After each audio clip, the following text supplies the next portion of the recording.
Kaya bebe chama. Le compressor. Mo si lai no. Le compressor hak gasket di le me. Sabe lo. Compressor gasket dia. Di lai lo shin dia ma ji pa tat de. Di kong ne ma di kong check chi aw no. Filter le ma ji pa me. Engine wan sa me. Engine wan sa me. Engine angwi mou me. Di kong nhau phit engine angwi mou me GM me. အများဆုံးဖြစ်တဲ့အင်ဂျင်ဝင်စားတယ်ဟောပါဂျီဒီပါနော်ဂျီဒီပါဟောကတော့တောင်းလေးနဲ့မှုတ်လိုက်အမတော်ဂျီဒီမတဲ့အဲကိုပစာကြောင့်ဖြစ်တယ်ဂျီဒီပါတယ်ဂျီဒီတော့များဂျီဒီပါမယ်အင်ဂျင်ဝင်စားမယ်အငွေမှုတ်မယ် GM မယ်ဒါဖြစ်များတာဒီပါ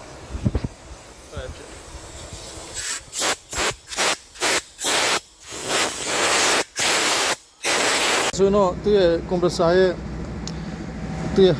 ပုံမှန်ဆိုရင်တော့ဒီကောင်လေးတွေကပုံမှန်ဆိုရင်ဒီကောင်လေးတွေ gasket ပဲလဲတယ်ဒါပေမဲ့ဒီတစ်ခါတော့ကြာမြန်နေတာနဲ့ပဲအစုံလိုက်မှာလိုက်တယ်နော်ဆိုတော့ဒီကောင်မျိုးကအစုံလိုက်လဲရတယ်ဒါမှမဟုတ် gasket ဝယ်တော့ကိုယ့်အကူပြန်လုပ်လဲရတယ်နော်ဒီမှာဆိုရင်ဒါသူ့ရဲ့ဟက်စုံရလေးပေါ့ဒီကောင်ဆိုလို့ရှိရင်ဈေးနဲ့ဆိုလို့ရှိရင်မလေးငွေ900ဝန်းကျင်လောက်ရှိတယ်ပေါ့နော်900ဝန်းကျင်လောက်ရှိမယ်တကယ်လို့ဒီ gasket ကြီးပဲဝင်လို့တစ်ပြားနှစ်ပြားသုံးပြားသုံးပြားရေဒီကောင်လေးတွေရေပေါ့လေ gasket ကြီးပဲဝင်မယ်ဆိုရင်300ဝန်းကျင်လောက်ရှိတယ်3သိန်းဝန်းကျင်လောက်ရှိတယ်ပေါ့နော်ဆိုတော့ okay ဒီတစ်ခါတော့ပုံမှန်ဆိုရင် gasket ပဲမှားတယ် gasket ပဲလဲပေးလိုက်တယ်နော်ရတယ်ဒီတစ်ခါတော့တသက်ညံကျင်တာလည်းပါတယ်ပေါ့နော်အဲကြောင့်မလို့ဟက်စုံလိုက်မှာလိုက်တယ်ဒါပေမဲ့ဒီမှာတစ်ချက်ကြည့်ရမှာကတကယ်လို့ဒီမှာဟက်စုံလိုက်လာပြီဆိုရင်ဒီစုံလိုက်ကိုတခါတော့တက်လို့မရဘူးဒီမှာရေ gasket နှစ်ပြားပါတယ်နော်ဒီမှာရေ gasket နှစ်ပြားပါတယ်ဒီကောင်တော့ပြောမှဆိုဒီကောင်တော့လေကိုထိန်းထားတဲ့အောက်က gasket ပေါ့နော်ဒီလေချစ်အောက်ထိန်းတဲ့ gasket ဒီကောင်မှဆိုရင်ဒါကော်လေးတွေတော့တုတ်ပေးထားပြီးသားဒီကောင်ကတော့ဒီမှာဆိုကော်လေးတွေတုတ်ထားပြီးသားနော်Okay ဒီ gasket မှာဆိုရင်အောက် gasket မှာဆိုရင်ဒီမှာကော်ပါပြီးသားဟုတ်တယ်နော်ကော်လေးတွေပါပြီးသားတကယ်လို့ဒီ gasket ကကော်ထပ်မတုတ်တော့ရတယ်ဒီကောင်ဘာမှမဖြစ်ဘူးဟောကော်ပါပြီးသားတကယ်လို့တုတ်ချင်တယ်ဆိုရင်ပပလေးတုတ်ကော်လေးပပထပ်တုတ်ရတယ်သတိထားမှာဒီရဲ့ gasket တကယ်လို့ဟက်ကဒါမျိုးအစ်စ်လာရင်ဒီမှာသူက LED နှလုံးနဲ့နော်ဒီမှာ LED နှလုံးနဲ့ကိုဖွင့်လိုက်မယ်ဒီ LED နှလုံးကိုဖွင့်ပြီးတော့ဒီထက်ကရေ gasket နှစ်ခုကိုကော်ကိုထပ်တုံမယ်နော်အဲ့ဒါရေးကြည့်ရနော်ကော်ပြန်တုံမယ်နော်တကယ်လို့ကော်မတုံဘဲနဲ့ဒီတိုင်းတက်လိုက်ရင်မရဘူးမဟုတ်ရတယ်နည်းနည်းကြာလိုက်ရင်ဘာဖြစ်မလဲဆိုတော့ခုန area မှာရေလိုက်လာလေ area မှာရေလိုက်လာလေမနော်ဒီ gasket နှစ်ခုဆိုတော့အခုအဲ့ဒါကိုLED ကိုဖြုတ်ပြီးတော့ဒီ LED နှလုံးကိုဖြုတ်ပြီးတော့ကော်တုံမယ်ပေါ့နော်အဲ့ဒါလေးတစ်ချက်ရှိတယ်နော်အဲ့ဒါလေးတစ်ချက်ရှိမယ်ဒီလိုဟက်ကိုတော့မတွဲရဘူးလို့ရှိရင်ဒါတမ်းမတက်နဲ့ဟုတ်မရဘူးလို့မဆိုလို့ချင်းဘူးတက်ကြည့်ရတယ်ဒါပေမဲ့အတွေ့အကြုံရပြောမယ်ဆိုရင်နည်းနည်းရေလက်ဒီ gasket တွေကရေကြိုတတ်တယ်ပေါ့နော်အဲ့ဒါလေးတစ်ချက်ရှိတယ် okay ဆိုတော့ဒီကောင်ဖြုတ်မယ်ဒီ link ကိုဖြုတ်ပြီးတော့ကော်တုံမယ်ပေါ့နော်ကော်ပပတုံမယ်ဒါကြီးနင်းလန်းကလိုက်ထူကြမလို့မကော်ပပတုံမယ်နော်ဒီ link ဖြုတ်မယ်ကော်ပပတုံမယ်နော်နှလုံးဖြုတ်မယ်ပြီးရင်ကော်တုံမယ်နော် okay ဒီမှာဒီ link နှစ်ခုရှိမယ်နော် link နှစ်ခုကိုဖြုတ်လိုက်မယ် link နှစ်ခုကိုဖြုတ်လိုက်ရင်ဘာတွေ့ရမလဲဆိုတော့ဒီမှာဖြုတ်လိုက်မယ်နော် link နှစ်ခုကိုဖြုတ်လိုက်မယ်ဆိုရင်ထဲမှာရေ gasket နှစ်ခုရှိမယ်ပေါ့နော် okay ဒီမှာဒီ gasket တွေကမတို့ကဘာမှမတုတ်ပြလိုက်နော်ဒီမှာပြောင်းရိုးကြီးဒီကောင်လေးတွေမြောင်းဘူးလေးတွေပါတဲ့အတွက်gasket မတုတ်ဘဲနဲ့မရဘူးမဟုတ်ရတယ်ဘာလို့ဆိုတော့အစ်စ်ဆိုတော့ပေချာပေါက်ရတယ်မရဘူးလို့မဆိုလို့ဒါပေမဲ့ဒီကြားထဲမှာရေအပြေးတာဆိုတော့နော်ဒီမှာဆိုရေလိုင်းရှိမယ်ဒီရေလိုင်းက ဒီကောင်ကရေလိုင်းကဒီကိုကြော်သွားမှာပေါ့နော်အဲ့ဒါကိုတစ်ချက်ရှိတယ်ဒီမှာဆိုလို့ရှိရင်ရေလိုင်းရှိမယ်အဲ့ရေလိုင်းကဒီကိုဝင်ပြီးတော့ဒီတဲကဒါဆိုလေလိုင်းဒီဘက်ကရေလိုင်းအဲ့ကောင်ကကြော်ပြီးတော့ဘယ်လိုဖြစ်မလဲဆိုတော့compressor sorry ပြောရမယ်အဲ့တော့ရမှာရေဒီပါတာပေါ့နော်လေအိုးတွေထဲမှာအများနဲ့ရေပါတာလေးဖြစ်တယ်ပေါ့နော်အဲ့ဒါလေးတစ်ချက်အဲ့လိုမျိုးတွေရှိတတ်တယ်အဲ့ဒါကြောင့်မလို့အဲ့ဒါလည်းသတိထားရတယ်ပေါ့နော်လေအိုးတွေထဲမှာရေဒီပါလိမ့်မယ်တကယ်လို့ဒီမှာဒီ gasket တွေမှာကော်မပါလို့ရှိရင်နော်ဆိုတော့ဒါပြောချင်တာကတကယ်လို့ gasket ဒီကောင်ထက်ကိုအစ်စ်ဝယ်လို့ရှိရင်ဒါမျိုးလေးပြန်ဖွင့်ပြီးတော့ကော်တုတ်မယ်ကော်တုတ်ပြီးမှပြန်တက်မယ်ပေါ့နော်ကော်မတုတ်လို့တော့အဆင်မပြေဘူးအဲ့ဒါလေးဆိုတော့ okay ကော်တုတ်မယ်ကော်ပပလေးတုတ်ဒီကောင်ကော်လေးပပလေးတုတ်မယ်နော် okay ဒါမျိုးလေးကော်တုတ်မယ်နော်ကော်ဟိုဘက်ဒီဘက်ကိုတားကြီးလေးမထုတ်တားကြီးတော့ပါဒီကော်လေးမကောင်းဖြစ်ဘူးကျွန်တော်တုတ်ရတော့ကော်ကြီးကမာကြောက်ကော်ကောင်းလေးနဲ့ဆိုပပလေးတုတ်တယ်နော်ဒါမျိုးလေးတုတ်မယ်ပြီးရင်ဟိုကဒါမျိုးရှိမှာဆိုတော့နော် okay ပြီးရင်ဒီမှာတံပြားတစ်ပြားရှိမယ်နော်တံပြားတစ်ပြားဒါမှမဟုတ်ဒီကောင်လည်းတေချာလေးကြည့်အောင်ကြောင်းမြန်နေမရဘူးနော်ဟိုလိုတွေဒီလိုတွေကြောင်းမြန်နေပြလို့မရဘူးနော် okay ပြီးရင်နောက်တစ်ပြားဒီမှာတုံမယ်ပေါ့နော်ဒီကောင်တွေလည်းသူ့နေရာလေးတွေရှိတယ်နော်ဒါလေးတွေတေချာလေးကြည့်ရအောင်နေရာတွေလွဲလို့မရဘူးနော်ဒီကောင်ဆိုရင်ဒါမျိုးဖြစ်အောင် okay ဒါမျိုးနော်သူ့ပေါက်နဲ့သူ့နေရာလေးနဲ့ကွက်တိပေးကြမယ်ပြီးရင်ဒီကောင်ကဒါမျိုးဖြစ်မှာနော်ဒါမျိုးလေးအဲ့လိုမျိုးဆိုတော့ခုနအောက်ကကောင်တုတ်ပြဒီကောင်တကကော်ထပ်တုတ်ပါနော်ကော်ဟိုဘက်ဒီဘက်ပပလေးတုတ်ဒီကလေးကော်မတုတ်ရင်ဒီမှာရှီကြိုးတာတွေပဲဖြစ်လိမ့်မယ်နော်ဒီမှာရှီလိုင်းကဒီမှာရှိတာဆိုတော့လေဒီမှာရှီလိုင်းရှိတယ်ဆိုတော့ရေတွေပါကြိုးတာဖြစ်လိမ့်မယ်နော်အဲ့တော့ရှီကဒီကတော့ဝင်တယ်ဒီမှာဆိုရင်ဒီဘောက်ကရှီဒီကောင်ကရှီဖြစ်တယ်နော်ဒီရှီဒီသွားနေတယ်ရှီကဒီမှာသွားနေတခါဒီမှာလေရဒီမှာရှိတယ်နော်ဒီနားဒီလေဟုတ်ပြီနော်ဒီကောင်ဒီလေရှိတယ်ဥမာဥစားပါဆိုဒီကောင်ဆိုရင်ဘယ်လိုဖြစ်မလဲဆိုတော့ဒီကောင်ဆိုရင်ဒီကောင်ကတမျိုးကစကတမျိုးရှိမှာနော်အောက်ထပ်ချကြည့်လိုက်အားပါမြင်ကစကတမျိုးရှိရဆိုရင်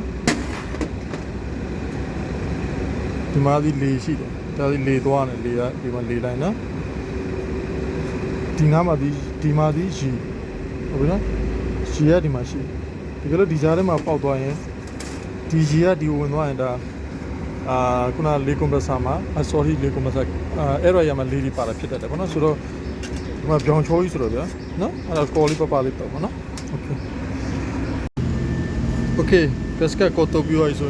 ဒီကစကကော်တိုပြီးအောင်မနော် okay ဒီကောင်ကဒီဘက်ကဒီကောင်ဒီရေဝင်ဒီမှာရေဝင်ရေထွက်တဲ့ပိုက်ရှိမယ်ဒီမှာလေဒီကဝင်မယ်ဒီကထွက်မယ်သူ့ရဲ့သဘောတရားရှင်းလေးပဲလေဒီကစုပ်မယ်ပင်ဒီကလေဒီပေါက်ကတော့လေကအဲ့ရရောက်သွားမယ်ဒီကလေဖစ်တာကတော့ဒီကောင်ဆိုလို့ရှိရင်သူကအင်ဂျင်ရဲ့လေဖစ်တာနဲ့တခါတည်းအင်ဂျင်လေဖစ်တာနဲ့တခါတည်းဆက်ထားတယ်ဒီကလေကိုစုပ်မယ်ပြီးရင်ဒီကတော့လေကိုပြန်ထုတ်ပေးမယ်လေကိုစုပ်မယ်လေကိုထုတ်မယ်ရေဝင်မယ်ရေကိုထွက်မယ်ဒါပဲပြီးရင်အောက်မှာအင်ဂျင်ဝိုင်ဝင်တယ်အင်ဂျင်ဝိုင်ထွက်မယ်၃မျိုးနော်ဒီကောင်မှာဆိုရင်အင်ဂျင်ဝိုင်ဝင်တာရှိမယ်အင်ဂျင်ဝိုင်ပြန်ထွက်မယ်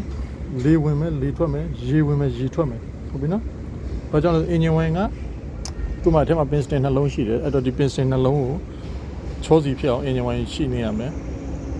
လေရတော့ဒါတော့ကွန်ပရက်ဆာလေလောက်တာဆိုတော့လေရတော့ရှိရမှာပေါ့လေရတော့လေဝင်မယ်လေထွက်မယ်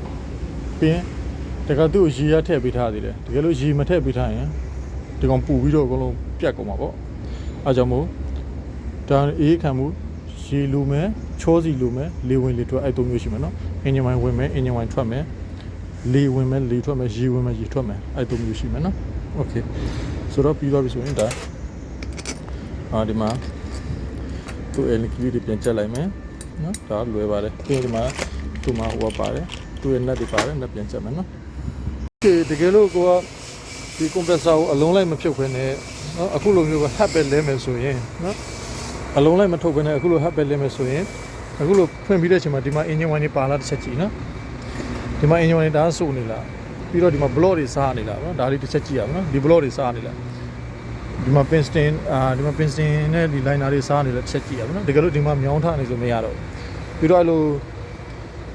ဟက်ကိုဖွင့်လိုက်လို့ဒီမှာ engine wine တားကျနေတယ်ဆိုရင်လည်းမရတော့အဲ့ဆိုတော့အလုံးလိုက်ထုတ်ရမယ်ဒီရဲ့ ring တွေပါလဲရမယ်ဗောနော်ဒါအခုကဆိုတော့အခုဒီကောင်ကတော့6နေတယ်ပြီးတော့ဒီမှာ block လည်းအဲ့လိုမစားသေးဘူးနော်block လည်းဒီမှာ block လည်းမစားသေးဘူးဆိုတော့ဒါတော့ဒီဘက်နာနည်းနည်းလေးစားခြင်းနည်းနည်းလေးဒါပေမဲ့ engine wine တော့မလိုက်သေးဘူးဆိုတော့ဒီကောင်ဆိုတော့ head လေးပြန်တက်ရပြီဗောနော်ဒီကောင်တက်တဲ့အချိန်မှာဒီမှာ neck က2လုံး4လုံး6လုံးရှိတယ်6လုံးမှာဒီတစ်လုံးကဒီကောင်နဲ့မလွတ်တော့ဖတ်ထည့်တခါလေးတွဲထည့်တာနော်အဲ့ဒါဆက်ရှိမယ်ဟော engine wine လိုက်မလိုက်ကြည့်မယ်နော်ဘာလို့ကိုကအလုံးလိုက်ဖြုတ်တာမဟုတ်ဘူး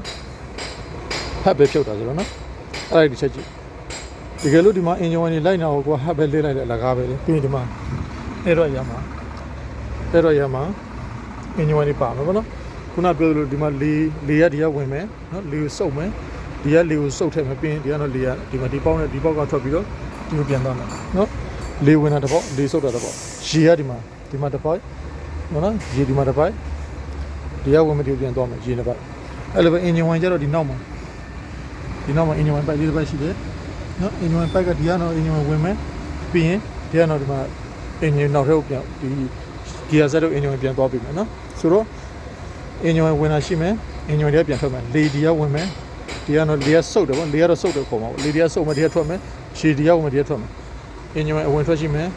လေအဝင်ထွက်ရှိမယ်ရေအဝင်ထွက်ရှိမယ်ဗောနော် okay အဲ့လိုပဲတကယ်လို့ဒီမှာဒီကောင်လေးစားနေလို့ရှိရင်ဒါ engine wine စားတာဖြစ်မယ်တကယ်လို့ဒီမှာ ring တွေကျနေတခါဒီကတော့လေကျစ်လာအောက်ထဲဝင်သွားရင် block ထဲဝင်အဲ့က block ဘေးကလေပြန်ထွက်လာဆိုဒီမှာကျွန်တော် blue vine လို့ခေါ်တယ် blue vine အင်ဂျင်ငွေးမှုတာဖြစ်တယ်ဗောနော်ဒီကောင်းကြောင့်ဖြစ်တယ်ပြီးတော့ခုနလိုရေအံမယ်ဗောနော်တကယ်လို့ဒီထဲမှာခုနရေလိုင်းတွေပေါက်သွားရင်ဒီကနေရေအံမယ်အဲ့လိုဖြစ်မယ်နော်ဒါမျိုးတွေဖြစ်တတ်တယ်โอเคဆိုတော့ခုနဟက်ကိုပြန်တက်မယ်နော်โอเค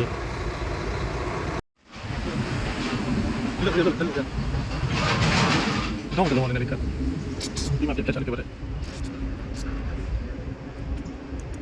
ဟုတ်ကြ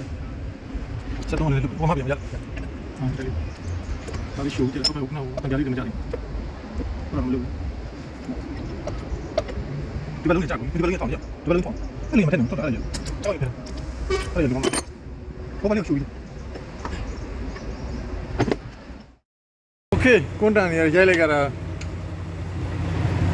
ဒါဆိုရင်ပြီးတော့တက်လို့တက်ပြီးတော့ဆိုဒီမှာဆိုရင်နှစ်လေးလုံးရှိတယ်နော်ခုနကပြောလို့ပဲလေဝင်လေထွက်ရှိတယ်ရေဝင်ရေထွက်ရှိတယ်โอเคပြီးတော့ပြီဆိုရင်သူ့ရဲ့အခြေအနေကိုအရင်ဆုံးစမ်းကြည့်မယ်ဆိုရင်ဒီကောင်ဘယ်လောက်ထိလေထွက်လဲမထွက်လဲဆိုတော့ဒီမှာအဲ့တော့ရဖြုတ်ထားလိုက်နော်ဖြုတ်ပြီးတော့စနိုးကြည့်မယ်โอเคနိုး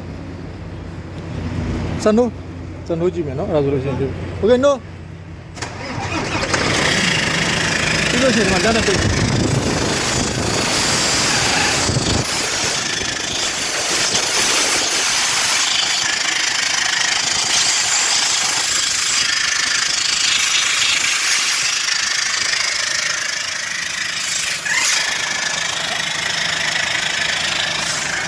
ဆက်တက်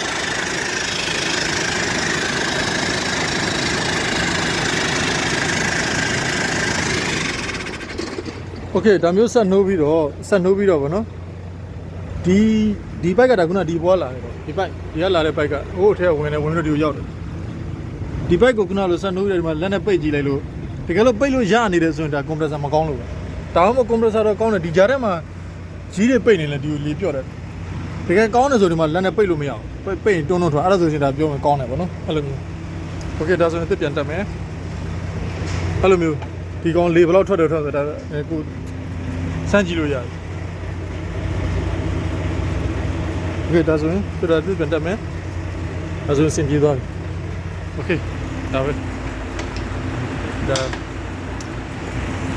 လေကွန်ပရက်ဆာရဲ့ဖြစ်တတ်တာလေးတွေနဲ့သူ့ရဲ့ကွန်ပရက်ဆာလဲတာလေးသူဖြစ်ရင်ဒါအငွေမှုမယ်ရေအမ်းမယ်ဒီမှာရေတွေလိုက်မယ်ဒါမျိုးတွေဖြစ်တတ်တယ်အင်ဂျင်ဝိုင်းစားမယ်ဒါမျိုးလေးတွေပေါ့နော်ဒီကွန်ပရက်ဆာဖြစ်တတ်တာလေးတွေโอเคအားလုံးပဲကြည့်ရှုပေးကြတဲ့ညီကိုတငယ်ချင်းအားလုံးပဲကျေးဇူးပါဗျဒါကတော့ကျွန်တော်တို့လေကွန်ပရက်ဆာတစ်လုံးမှာဖြစ်တတ်တာလေးနဲ့ ရှောင်းရန်လေးပေါ့နော်သူပြန်ဘာတွေဖြစ်တတ်တယ်ဘယ်လိုပြန်တက်ကြတယ်ဆိုတော့ဒါလေးကိုကျွန်တော်တက်တည်သမျှလေးကျွန်တော်အနေငယ်ပြန်ပြီးတော့မျှဝေပေးတော့ပါဗျနောက်ထပ်ဗီဒီယိုတွေကိုဒါမျိုးကျွန်တော်လုပ်ဖြစ်တာလေးတွေကိုအများအားမျှဝေပေးနေတာဖြစ်တဲ့အတွက်တကယ်လို့ဒီဗီဒီယိုကို TikTok ကကြည့်ကြတယ်ဆိုလို့ရှိရင်လည်း TikTok ကကြည့်တဲ့ညီကိုတွေကျွန်တော်ရဲ့ဒီ Mechanic Fuel လေးရဲ့ YouTube channel နဲ့ Facebook page ကိုလည်းလာရောက်လက်ပတ်ပါလို့အားလုံးကိုဖိတ်ခေါ်ပါတယ်ဗျအဆင်ပြေတယ်ဆိုရင်ကျွန်တော်ရဲ့ဒီ YouTube channel ကိုလည်းsubscribe နှိပ်ပေးကြပါလို့အားလုံးကိုတောင်းဆိုပါဗျဘာကြောင့်လဲဆိုတော့ကျွန်တော် YouTube မှာကကြည့်ရလို့လည်းနေတယ်ပေါ့နော်subscribe ပါလည်းနေတော့တင်ရတာနည်းနည်းအားမရှိဘူးအဲ့ဒါလိုဖြစ်နေတယ်TikTok မှာကျတော့ follow လေးလည်းနည်းနည်းလေးအနေငယ်ရှိတယ်ဗျရှိတော့တင်ရတာအဆင်ပြေတယ်ပေါ့နော်ဒါကြောင့်မလို့ဒီစပ်ပြင်ဝါသနာကိုစိတ်ဝင်စားကြတဲ့ညီကိုတင်ငယ်ချင်းတွေ Mechanic Fuel ရဲ့Facebook page ကိုလည်းလာရောက်လက်ပတ်ကြပါlike and follow လေးလုပ်ပေးထားကြပါ YouTube channel ကိုလည်းအဆင်ပြေရင် subscribe ပါလေးနှိပ်ပေးသွားကြပါလို့အားလုံးကိုတောင်းဆိုပါတယ်ဗျအားလုံးပဲကျေးဇူးပါဗျကျွန်တော်ကတော့ဖြိုးလေးပါဗျ Mechanic Fuel လေးပါ